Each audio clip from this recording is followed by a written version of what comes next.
আমাদের অনেক ভাই বোন আছে যারা এই একই প্রশ্ন আমাদের কাছে করেন যে তাদের মনে আল্লাহকে নিয়ে বাজে চিন্তা আসে, আল্লাহ সম্পর্কে নোংরা চিন্তা ভাবনা আসে, নবী সাল্লাল্লাহু আলাইহি ওয়াসাল্লাম সম্পর্কে বাজে চিন্তা আসে।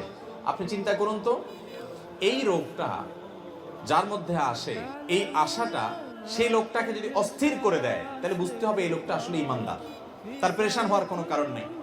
ঠিক এই একই প্রশ্ন নবী করিম সাল্লাল্লাহু আলাইহি ওয়াসাল্লামকে করা হয়েছিল। একজন সাহাবী বলেছেন, ইয়া রাসূলুল্লাহ, আল্লাহ সম্পর্কে আমার মধ্যে বাজে চিন্তা আসে, যখন আল্লাহ সম্পর্কে বাজে চিন্তা আসে আমি পেরেশান হয়ে যাই, অস্থির হয়ে যাই যে কেন আমার মনে এটা আসছে।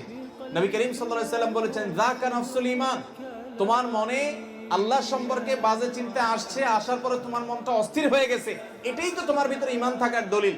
কারণ খালি ঘরে চোর আসে না, যেই ঘরে টাকা পয়সা জিনিসপত্র থাকে ওখানে চোর যায়। তোমার মনের ভিতরে শয়তান এসে তোমার ভিতরে যেহেতু ঈমান আছে, এই জন্য বাজে চিন্তা ঢুকাচ্ছে, তোমার ঈমান নষ্ট করার চেষ্টা করছে।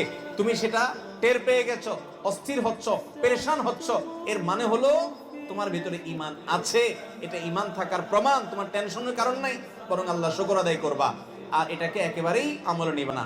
এরকম ইচ্ছার বাইরে মনে বাজে চিন্তা শয়তান ঢুকিয়ে দিচ্ছে, এর কারণে আপনার ঈমানের ক্ষতি হবে না, এর কারণে আপনি বেঈমান হবেন না, বরং এরকম পরিস্থিতি আসলে কয়েকটা কাজ করবেন। নাম্বার 1, এটাকে একদম আমলে নেবেন না। নাম্বার 2, খুশি হবেন যে আমার ভিতরে ঈমান আছে, এজন্য শয়তান আমাকে খোঁচাচ্ছে।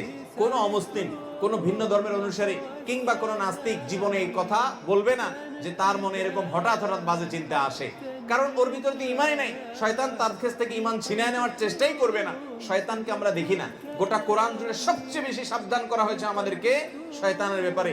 আদুউন মুবিন, আল্লাহ তাআলা বলেছেন, সেই শয়তান সম্পর্কে আমাদের ধারণাই নেই, আমরা জানি না। আমাদের রগে রগে সে ঢুকতে পারে, ইন্নাশ শায়তানা ইয়াজরি আহাদাকুম মাজরাদ দাম, আমাদের রক্ত প্রবাহের সাথে মিশে যেতে পারে, আমাদের উপরে প্রভাব বিস্তার করে, বাজে জল্পনা কল্পনা তৈরি করে, খারাপ পথে নেওয়ার জন্য আমাদের মনের ভিতরে প্রভাব সৃষ্টি করে শয়তানে।